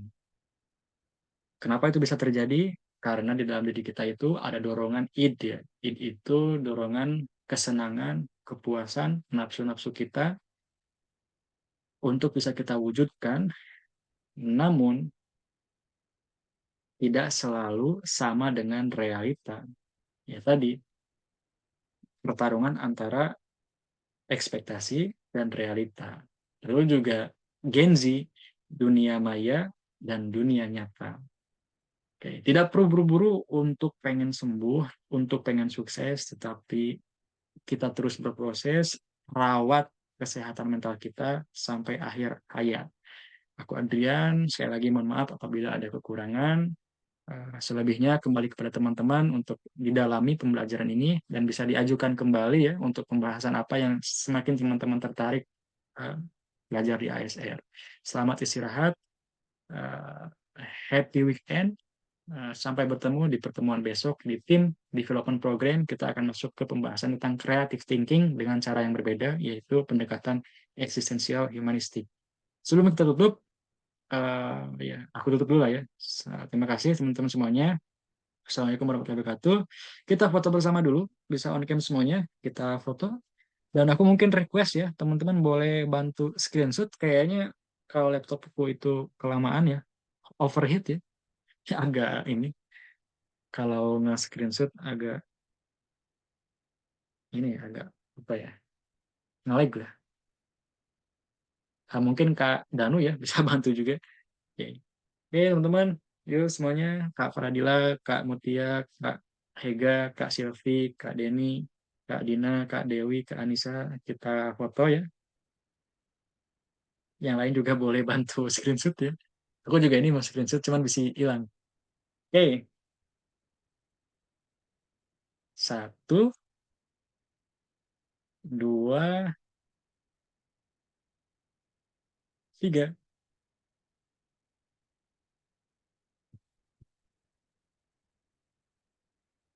Oke, sekali lagi teman-teman. Satu, dua, tiga. Oke, terima kasih teman-teman. Nanti yang ikut screenshot boleh juga bisa